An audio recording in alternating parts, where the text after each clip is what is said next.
第一次有女孩子能背得动我，毫不费力。田曦薇今天又背什么？每天背，每天在扛。我们现场真打雪仗，发带会自动追踪，通过那个窗户飘到我的窗前来。我都想他为什么这么有经验？口嫌体直。天哪！天哪，这咋？这能讲吗？Hello， 大家好，腾讯视频出去的朋友们，大家好，我是张凌赫。Hello， 大家好，我是演员田曦薇。首先，请两位互相介绍一下对方饰演的角色吧。这位呢是落难的侯爷谢征，也是严正。这位呢是救我一命的女将军樊长玉。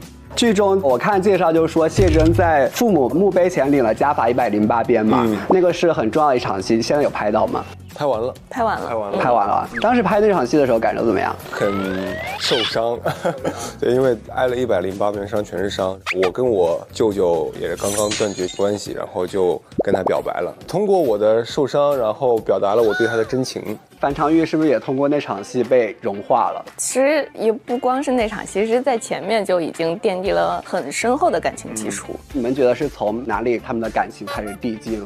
我觉得是发现他在为我做一些事情的时候。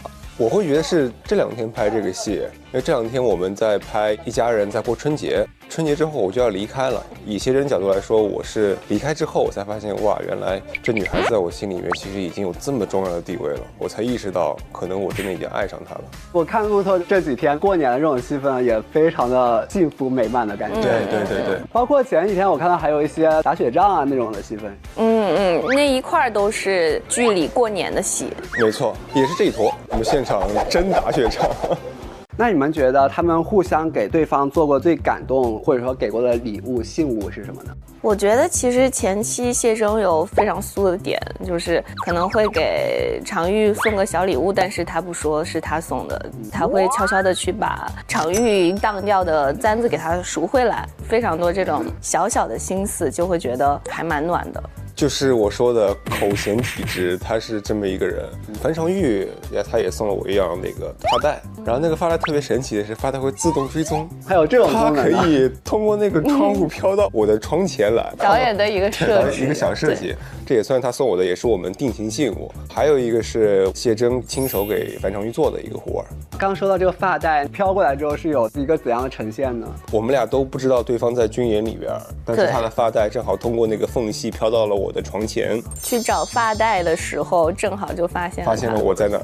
那你们觉得他们最喜欢对方身上什么点？樊长玉身上最开始吸引我的点是他的善良和朴实，他有自己的一些想往上走，想去把自己的家业给扩大的远大志向，他也非常有正义感在身上，他种种特质其实是非常吸引谢征的。常玉对于谢征起初心动的点，可能就是发现他即使一身伤，还奋不顾身的去保护常玉觉得重要的东西，切身的体会常玉心中所想、心中所爱，就感觉他是一个非常有担当的男子汉。其实是那种互相支撑的往前走的感觉。之前有一段路透，就是小田背林赫跑的那个非常出圈，林赫被小田背着跑，什么感受呢？第一次有女孩子能背得动我，是实话，她力气真的很大。我一开始以为她背不动我，但是她不仅把我背动了，还可以背着我小跑，毫不费力。大家说小田不愧是练过的，网友给你们创作了很多，就是说背着林赫跑，举重妖精田曦薇，回应一下网友的创作吧。还蛮有意思，蛮有意思啊，这个能联想到这么多，脑洞大开。你们有刷到什么比较有意思的这种路透吗？我最近印象最深的是我们前2天拍的他捡我那场戏，虽然说每天都是这么脏，但是那场戏还是比较出乎意料，能脏成这样。我刷到的有意思就是说，田曦薇今天又背什么？每天背，每天在扛。以前大家看剧说路边的男人不要随便捡，会很危险嘛。张哥觉得说捡到谢征会怎么样的？我觉得捡到谢征，他来说吧，这应该是捡到谢征，家里面就多了一个。是祸又是福吧。他在常玉心里面是有很多种身份的，是最好的朋友，是很知心的爱人，也是非常暖心的家人，一个比较圆满的状态。我们情感的递进其实有关于两个人身世有交错之后，我们情感也会发生变化。你们觉得这些不同阶段有没有什么标志性的事件？108鞭是一个很重要的情感节点，还有一个是发带飘进来，他来找我之后，发现了我的身份是武安侯，我们情感也会发生一次转变。在感情中，其实谢真是比较被动，然后樊长玉更主动嘛。就比如说经常说那句“我杀猪养你啊”，其实这句台词，当时长玉的心情会比较感动和坚定的，因为他做了一些帮助我的事情，让我觉得有些出乎意料。感觉以往这种剧里面从来没有出现过这么独特的情话。你们在拍的时候说出来这句话，什么感受呢？听到这句话还不错。第一次听到会觉得很惊讶，杀猪养我，杀猪怎么养我？但是结合当时的情境，一听又很感动，是因为这女孩子什么都没有了，她能说出这样的话，其实说明把我看得很重，让我感受到这女孩子的真诚。大家都说感觉他们的爱有一种强制爱的感觉，你们在拍的过程中觉得有没有哪些桥段或者情节很强制爱呢？强制爱吗？导演真的很喜欢拍这些。对，导演确实是喜欢。有没有哪些戏份可以展开讲讲的？就前2天那个，有几个桥段还真的在雪地里把我挖出来那个地方，是那个场景拍的，两个人互相嘴硬，不袒露自己的心声。他要走了，然后我实在受不了了，我就强制爱了。对，除了这个还有什么比较特别的设计吗？导演特别喜欢让我受伤，对，美强惨，多加点伤，给我多加点血，脸上不够脏什么的。曾导其实对浪漫戏也有很多自己的想法嘛。导演特别喜欢下雪。对于氛围感的制造会比较严谨一些，他就会觉得首先画面会好看，然后渲染一下两个人暧昧的氛围。其实他还有蛮多以物传情的那种小细节的设计。是的。比如说导戏的时候会给你们一些动作的指导吗？会，当然会。很多名场面就是雪地里被埋在里边，包括一些就刚说的强制爱的一些动作，其实也是导演指导我们的。强制爱有没有什么动作可以给大家先透露的？天哪，这咋这能讲吗？就是导演会具体到怎么亲啊，你什么时候上手啊？他恨不得自己来，非常有经验。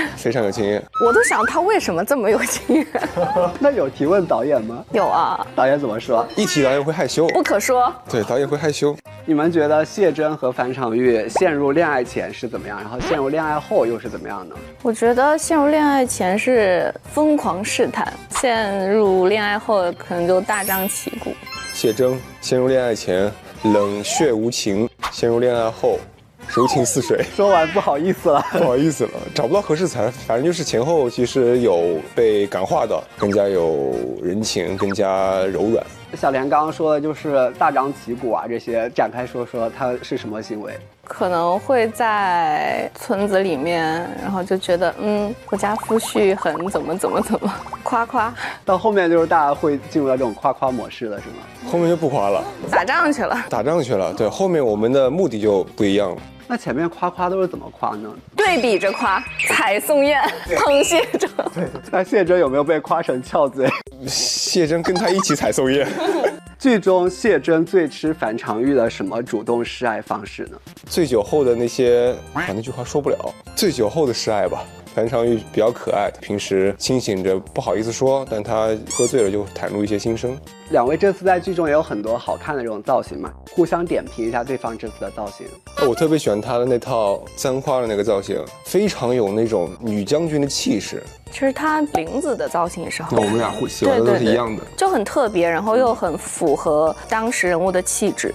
两位这次在拍主义过程中，你们经历过最新奇的体验是什么呢？最新奇的体验，你背我？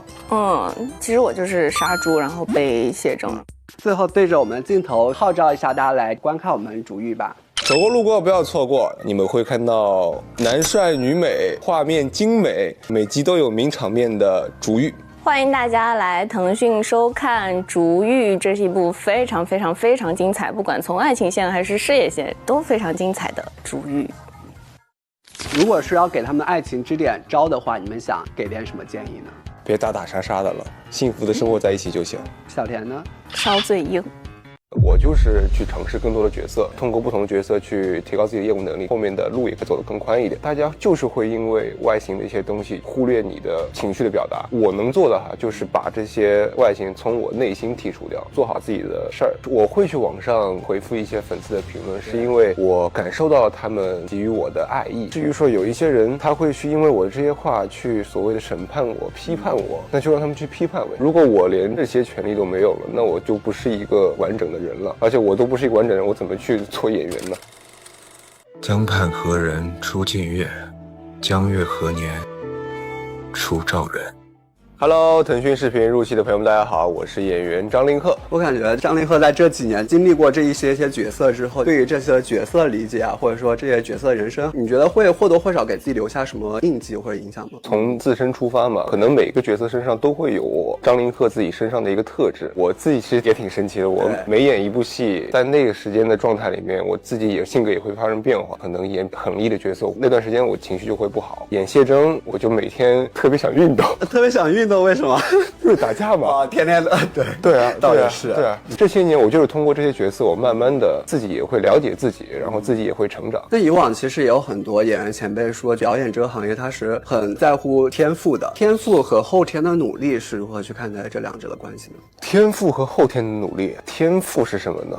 我认为我现在的浅薄的认知，天赋可能是共情能力和学习能力，这其实是作为演员你先天得具备的条件。后天的努力的话，那就是你愿意花多少的时间去研究角色，愿意花多少时间去练你的身材形表，这是后天的努力，是缺一不可的。所以像比如说你现在拿到一个角色、一个剧本，会前期做哪些准备呢？我会先去看整个故事，我想知道这个故事大概是怎么样的调性。天赋和努力，我觉得两者是相辅相成的嘛。你是过去从非科班转到表演行业嘛？是从19年到25年，好几年承载了这么多角色，保持着很高产的这种频率。现在下来，你觉得说自己对表演这个职业会更有信心吗？会。镜头前的松弛感其实跟我自己内心的信心是有很大的关系的。就我可能在前几年面对镜头的时候会有点怵，这2年可能更多的角色播出来之后，大家也会越来越对我有认可。我看到这些认可之后，对我自己的表演也会有更多的信心。越来越深入了解这个职业之后，会发现其实本身做演员就是一个长期的学习过程，你不可能一蹴而就的。所以说把自己心态放平了，我在面对镜头的时候也会更加松弛。所以其实在每一段角色相遇的过程中，也是自己在不断的去总结它的过程。当然每一个角色其实都是对自我的一个提升。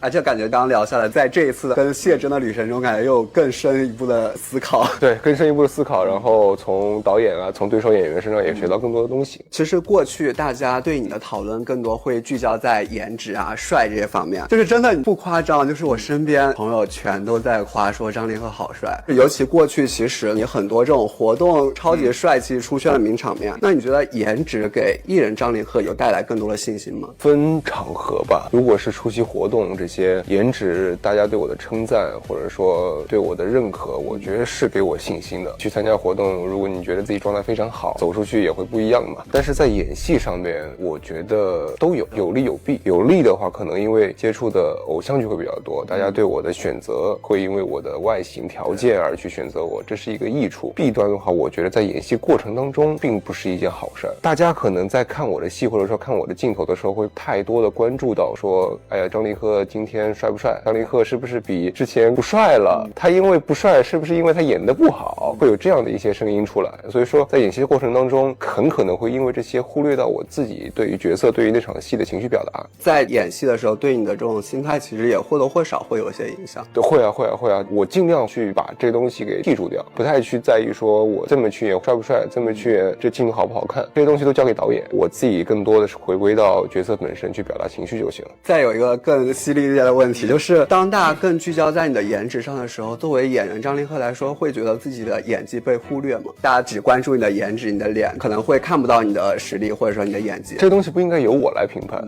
我有看到一个例子哈，莱昂纳多他以前很帅，但是一直没有拿到奥斯卡，后来之后他突破了一下，去演了《荒野猎人》，剔除了自己外在的一些条件，才得到大家的的认可。我觉得这是一个存在的事实，大家就是会因为外形的一些东西去忽略你的情绪的表达。我能做的就是把这些外形从我内心剔除掉，做好自己的事儿，做好自己演员的本职工作就行。我非常喜欢你这个回答，其实是自己内心更强大的一个表现。如果说这个东西是一个既定的事实，那我就把自己的业务能力更加提高呗。因为外界的评价是自己也无法去掌控的。是啊，是啊，对，交给大家。还有一个特别让我觉得很喜欢一点是，我觉得你现在还是保持着很强的火刃感，在跟粉丝的互动上面，保持火刃感是大家很想看到的。但是尤其是当你关注度越来越高的时候，势必有时候可能也会带来一些讨论。那你会有这个纠结吗？其实我内心不会，我会去网上回复一些粉丝的评论，是因为我感受到了他们给予我的爱意，所以说我愿意去把我的一些话说给他们听。但至于说有一些人他会去因为我的这些话去所谓的审判我、批判我，那就让他们去批判我。我是一个非常爱国爱党的人，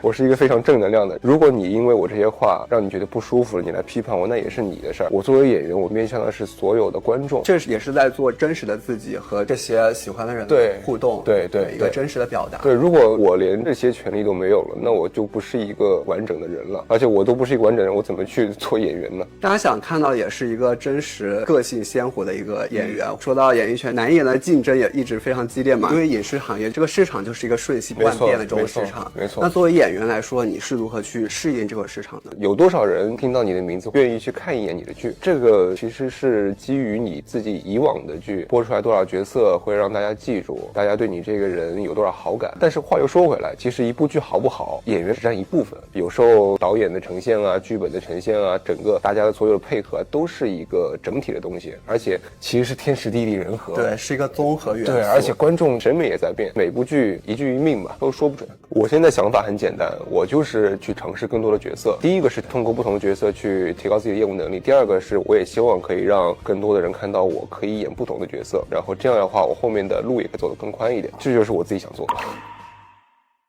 你刚刚提到就是像这个造型，其实你也有提出一些自己的想法。那整个戏拍下来，还有哪些是你自己给出的一些建议和想法吗？加血，每集都必须有血，这是我跟曾导一起共同协商的结果。曾导是想营造出美强惨的感觉，然后我跟曾导说的是怎么去凸显我在战场上的英勇呢？那就给我加血吧，满脸给我加血，身上伤口越多越好。战斗力很强，虽然是伤口，但都是他的勋章。对对，满身都是勋章的感觉。小小的屠户女，非常低微的一棵小草，一个人站在风雨中，是没有那块挡板的，成长成为大家遮阴、为大家避雨的一棵大树。她本身不需要别人承认或者是鼓励，她就能自己坚韧的生长的一个小女孩。越成长就感觉越喜欢这个女孩子。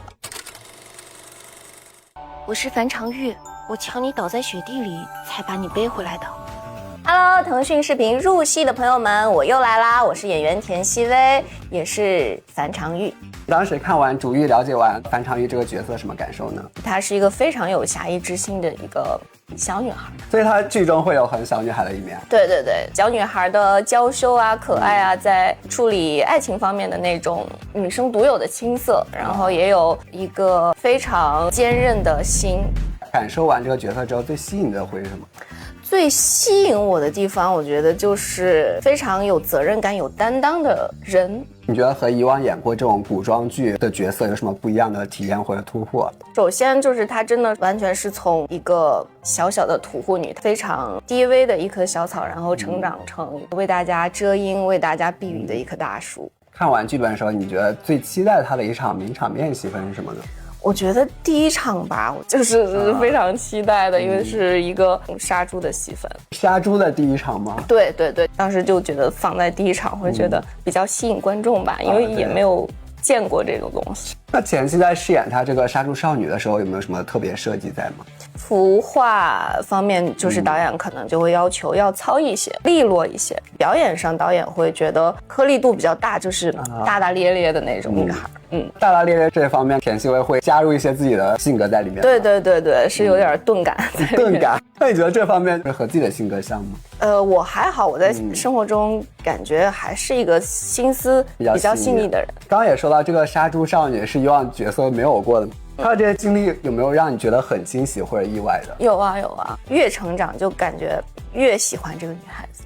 比如他会主动去承担一场灾难之后，他会想去召集流落在外的父老乡亲。虽然她只是一个杀猪女，是一个小女孩，但是她会有这样的想法，并且付诸于行动。她在战场上，她会承担去保护伙伴，然后去奋勇杀敌。从杀猪少女后期成长为这种女将军嘛，完整的这种成长线，你在后期的时候如何去呈现她这种改变呢？核心她的理想是没有变的，自己的主线任务是一直坚定的保持的，然后她变的可能就是她对待外部环境的一些态度。那你觉得在哪个阶段对你来说会更挑战一些？阶段就是后期阶段，其实蛮有挑战性的。她也经历了很多磨练嘛，你觉得在这个成长过程中有没有什么让你特别共情或者共鸣她的地方呢？共情的一点其实就是她父母亲正好在成长路线上就缺席了。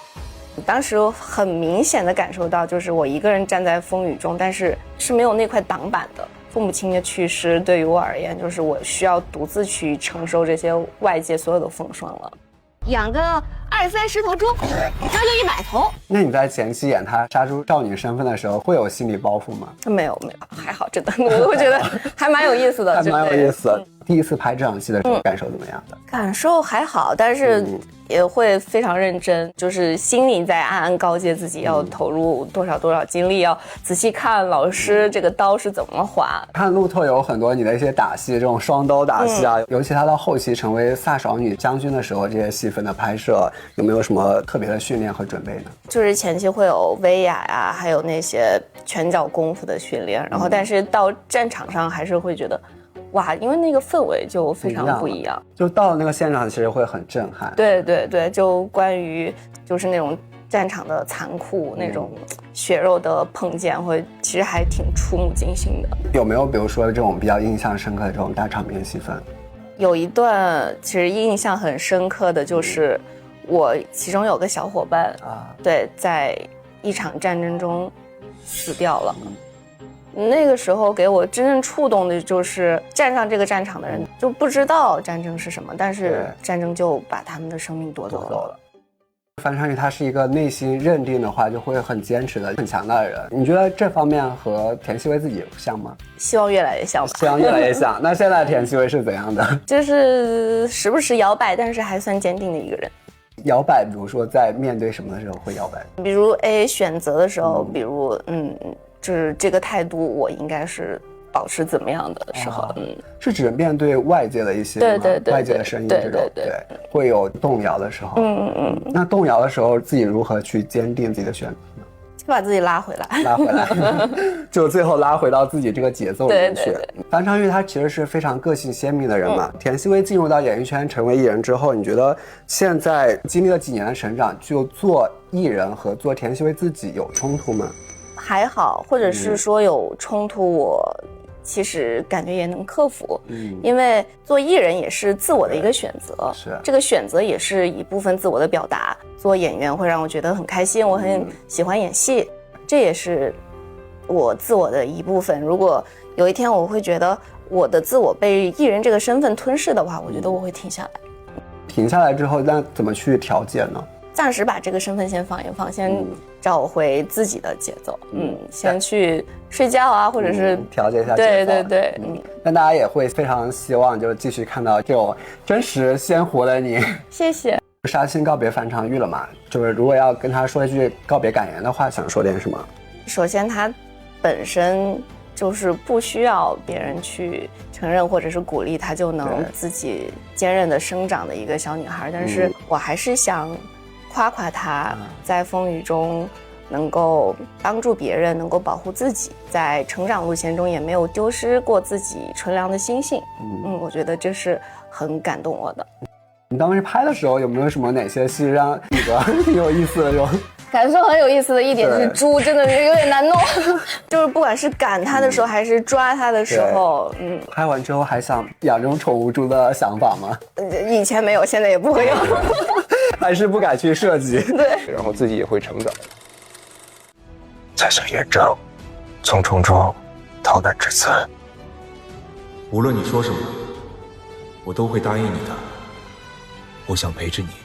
Hello， 腾讯视频入戏的朋友们，大家好，我是演员张凌赫。你当时拿到剧本，了解完谢珍这个角色是什么感受呢？第一次拿到剧本，其实我看了前10集嘛，它整个剧集的节奏会比较清晰一点，因为前期是被女主捡到了嘛，女主又是一个杀猪娘。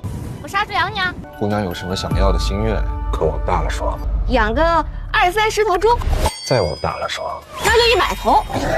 所以他会说一些比较搞笑的话，然后我们之间互动也会比较活跃。但后来我再往后看之后，我会发现其实谢珍这个人物身上是有很大的反差的，因为他前期在大家的认为当中，他是一个杀伐果断，甚至说有一点冷血的人。但是他遇到了女主之后，他因为女主跟他的一些相处，从女主身上看到了他善良质朴的一面，谢珍也由此被女主所感化，被软化。他身上的家国的责任啊，或者说为正义伸张的这些理念啊，会越来越的激发出来，他形成了一个比较立体的角色。所以其实他们也是互相融化了对方。没错，互相成就，互相助力对方成长吧。而且感觉谢珍这个角色前后的反差也会非常大。对，他的观念会有大的变化，然后他对于具体的事件啊，或者说具体的敌人的一些态度也会有很大的变化。比如说对他舅舅，他前期可能以他的性格，他舅舅做了这么多伤害他的事儿，他会一刀把他舅舅给杀了。但是到了后期，经历了这么多人和事儿之后，他会觉得舅舅毕竟是舅舅，惩罚他的同时还得留一点生路，他变得更有人情味了。那你觉得这次拍摄下来和以往拍古装有什么不一样的体验和突破吗？我第一次演将军，看到这个剧本的时候，非常吸引我的一点，就我终于可以穿上盔甲在战场上驰骋了。这一次，我觉得跟我以往的古装角色最大的区别是，我拿起刀剑打戏打了非常多，第一次演一个这么刚的角色。大家都说张凌赫每天在我的首页骑马，是啊，对，好像拍了好多这种打戏，就是骑马的戏和打戏好多骑马的戏，带领我的将士们征战沙场的戏。第一次演将军嘛，演下来对这个将军的身份感受怎么样呢？很爽，很爽，终于有那种一人带领千万军马击败敌军的感觉了，成就感是非常有的，驰骋沙场那种感觉。没错，我看到你当时好几场路透，真的是那种威风凛凛，就是有点类似于织机岭，对对，织机岭那个造型，骑着马那个出来。是因为我跟曾导都是游戏爱好者，然后那有很多共同点。游戏里面很多的造型，我们会认为比较酷，所以说当时那个造型也是我跟曾导在定妆的时候商量了一下，说，哎，这个造型很有气势，在古代其实也是象征着将军归来的一个寓意嘛，所以说那就用。大家好像也没怎么用过。当时出来之后，大家会觉得很惊艳，就是以往古装剧里面没有试过遇到过，对，没见过。那你当时看这个剧本的时候，觉得说最期待谢珍的一场名场面是什么呢？我最喜欢的是刚开始出场的倒在雪地里的那一幕，和倒在雪地之前他被乱军砍伤逃离，从河里面出来的那些戏。那当时拍那些的时候感受怎么样？跟我想的一样，想的一样。而且有惊喜的地方是，我出场那场戏埋在雪里面，我以为只是说一个特别帅帅的镜头，然后对到我的脸，他躺在雪地里面，结果拍的时候曾导把我整个埋在了雪里面，我也第一次被就是整个被埋在地下，很有感觉，会更有实际的那种感觉，是不是？我自己的感受会更加真实，画面里呈现出来也会更加有冲击力。我以为只是那样一个镜头，结果曾导说你试试嘛，然后我就直接进去了。谢珍她是有很完整的这种成长线嘛，前后反差很大。那你在表演的时候会有什么不同的设计去呈现她这种成长吗？我其实还好，顶多就是人物关系上面前后态度得有差别。你面对同一句话、同一件事件，你前后人物不一样了，就会说出来的话也不一样。更多的小细节是在我的妆造上面。谢珍是我所有的角色里面受伤最多的，通过她的妆造的受伤程度就可以知道谢珍处于哪个状态。对，我看到好像有个下水的戏，那是全剧最初始的时候，是他被剪的时候吗？他被剪之前啊，被剪之前，被剪是第一幕，但是这个落水是被剪之前的闪回。所以就这个剧一直在受伤，也有对，一直在受伤，一直在疗伤，背上被拉了道口子啊，脸上被打了一拳，嘴唇被咬破了这种。他因为他的跨度很大嘛，你之前也有在古装剧里面演过这种跨度很大的角色，有杜华年。那像演这种跨度很大的角色，尤其是演到后期成熟的时候，是如何去把握他这种状态呢？人物关系、对待事件的态度，其实我觉得角色的年龄也好，角色的成长状态也好，最大的表现就是表现在你对同一件事儿，你有不同的态度和不同的处理方式吧。就比如说谢珍在后期对于舅舅他会比较有人情味儿一点，但在前期他可能谢珍就是不会太搭理舅舅，而且对于舅舅这些事儿他会杀伐果断。在这种很年轻的阶段的时候去演这种跨越自己年龄阶段的状态，如何让大家相信，然后觉得说不是在故意扮成熟呢？还是得从自己出发，你从自身去找到自己内心和这个角色的契合点，然后再从这个契合点散发开来。如果我真的是我自身都不认为这个角色会做这种事儿，我再去演这样的一场戏，它是不成立的，在观众看来也会很假。所以说我能做的就是尽量从我自己内心去发掘，我张凌赫在面对这件事儿的时候会怎么做，然后通过我这个答案再去衍生说，他如果年龄上去了，经历这么多事儿，他会不会有什么改变？他这个角色是有点杀伐果断，而且是喜形不于色的。他可能没有情绪那么张烈的时候，如何去把握他这个状态呢？我会觉得一句台词你怎么去说，它的度要控制好，这是最重要的。它不是说喜怒不形于色就是没有情绪，是的，一句话怎么去把它说的有力度，最重要是节奏，而且跟对手演员的配合也很重要。然后我看你之前有个演讲里面说，就是过去因为你是比较理科思维嘛，但是觉得说其实看剧本是需要这种感性的思维。那你觉得说在这次看剧本过程中，过去的这种理科思维和感性思维有过打架的时候吗？会有交错，算不上打架吧，因为理性思维可能是帮助我去读懂这个整个故事的脉络和逻辑，感性思维会针对具体的情感去让我去理解他这时候为什么会有这种情绪，然后再去合理的表达出来。所以说更多的时候理性跟感性是相辅相成的，不会有打架。我要做的就是把这两种东西结合起来，融合起来，把它融合到我的角色里面，让我去更好的完成这个角色。那有没有哪些戏份是觉得说很调动你的感性思维的？在闪回里面，在我成年之后的梦境里面，看到我妈妈和小时候的我在那个房间里面吃桂花糕，然后就因为我小时候的我吃了桂花糕，我妈妈上吊了，那种戏会比较需要我去调动我的情绪。而且当时拍摄的时候，我记得是第一次见我妈妈，也是这个戏刚开机不久，所以这时候我就特别的需要去用我的感性思维去把剧本里的一些情啊，或者说小时候的一些画面脑补到我的脑海中去，然后再把这个情绪调动起来。还有什么这种戏份是演的过程中是有这种心得的体会能展现出来的？我跟曾导还学到了挺多的啊，学到什么？曾导他是一个特别会拍氛围感的人。哦，对，一场戏怎么去展现它的压迫感，可能并不是说你台词说的多么有力度，而是整个氛围感。这就是我从曾导身上学习到的东西。就比如说我拍了一场我跟太监对峙的戏，全程可能没有几句台词，但是就是曾导他的镜头和他给我的一些肢体上的调度，让我觉得谢峥每一步都在往太监的脖子上架刀，有这种不怒自威的那种感觉。没错，没错。马上要告别谢峥了，想对他说点什么呢？我觉得舍不得，我舍不得谢峥那套盔甲，拍到现在虽然说打戏拍了很多，但是我觉得我还没拍够，还没拍够。我是第一次在这部戏，我觉得我每天拍打戏是非常开心的一个状态。今天又拍打戏了，好爽啊！为什么呢？就是这个爽的点是在哪？这一次这会不会跟就是男孩子喜好有关？男孩子喜欢舞刀弄枪，当上将军那种荣誉感。我觉得这些年我就是通过这些角色，我慢慢的自己也会了解自己，然后自己也会成长。那曾导拍的时候，他是会跟你们调吗？就是说，哎，要怎么样？会，而且我们在拍摄的过程中，他还会说，来，你把手往上一点，你再往下一点，嘴再那个怎么样。有没有什么是和当初想象感觉反差非常大，体验很不一样的呢？有一场我跟女主醉酒之后一起洗澡的戏，我以为只是一个非常小的木桶的浴缸，或者在里面拍一些那种就是缠绵的戏嘛。结果曾导给我们准备了一个东北那种浴场的超大的一个浴池，然后我们在里面像打架一样在那边拍那场戏。打架的这种缠绵戏吗？对，已经出乎我的意料了。对，那你们当时在拍的时候感受怎么样？既紧张又刺激吧。既紧张又刺激。不知道曾导下一秒会 cue 我们干嘛啊？那有没有什么，比如说当时他 cue 的让你非常吃惊的那种，或者非常意外的那种？他每 cue 一个都让我非常吃惊。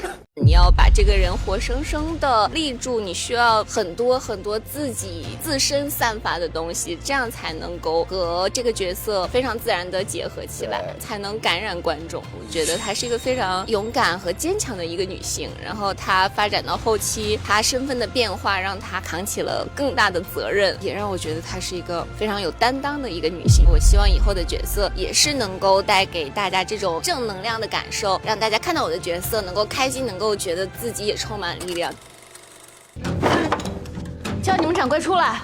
以后要敢再造谣生事，小心我这把刀不长眼睛。赤诚常玉，自强不息。入戏的朋友们，大家好，我是演员田曦薇，也是樊常玉。欢迎我们熟悉的朋友小田。大家也说你是内娱力量感甜妹嘛？你自己演的时候有没有觉得说哪些时刻把田曦薇本体放出来的？其实还蛮多时刻的，因为剧本它就是一些文字存在在书本上，但是你要演的话，你要把这个人活生生的立住，你需要很多很多自己自身散发的东西，这样才能够和这个角色非常自然的结合起来，才能感染观众。真的，他感觉是一个很有个性，然后很有魅力的角色。那你自己看的时候，有没有哪个时刻觉得很让人着迷？就我接到这个人设的时候，我就觉得他在每一方面都非常吸引我，在哪个阶段也都非常吸引我。前期他作为一株在荒野中求生的艰难的小草，他在善良的做自己的时候，能够撑起自己和妹妹的天。我觉得她是一个非常勇敢和坚强的一个女性。然后她发展到后期，她身份的变化让她扛起了更大的责任，也让我觉得她是一个非常有担当的一个女性。这样有担当、善良的女性就是一个很有魅力。她站在那里，我就会觉得很崇拜她。站在那里，感觉散发着光的感觉。对，田曦薇也会为她沦陷。哦，对，是的。樊常玉她前期是杀猪少女嘛，然后后面是女将军。演后面女将军的时候，有没有哪个时刻让自己爽到的？其实有爽到，就比如拍打戏虽然很累，但是确实出来的效果觉得自己还蛮帅的，然后觉得自己辛苦的训练是有成果的。因为我看有很多那种大战争那种场面，有没有哪些是特别挑战的呢？特别挑战。有，我们穿盔甲上阵的时候，因为太重了，会非常重。那个盔甲真的穿上去之后，就再也不想再穿的。连我们小田都已经受不了了。大家都说看完《逐一》之后，最大的感受就是田曦薇太适合演生命力旺盛的女生了。有没有看到这个？有，对我来说非常非常高的评价。我希望以后的角色也是能够带给大家这种正能量的感受，让大家看到我的角色能够开心，能够觉得自己也充满力量，这是我的荣幸。真的就感觉你演的很多角色，就让大家觉得说哇很有力量，看完之后好燃啊！希望大家看了这些角色之后都能充满力量。前几天有一个花絮说你跳上桌之后完全是小猫具象化了，很像被惹怒的小猫。那你觉得如果惹到樊常玉，可以靠什么哄好他呢？如果惹到樊常玉，他会把你惹回来。惹回来必报，有仇必报，是不是？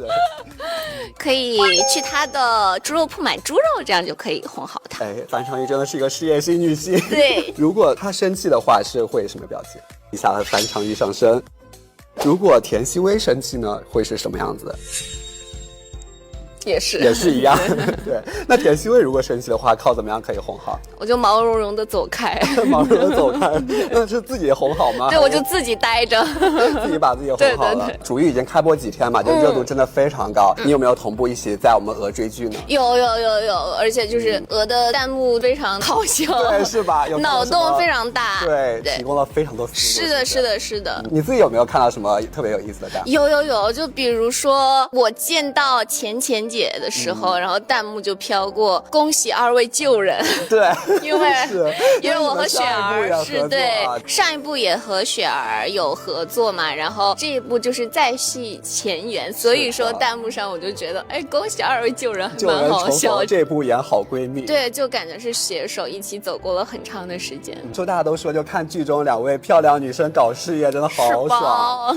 对，后面会更精彩。老人都说杀猪的人身上有股煞气，小鬼都不敢靠近。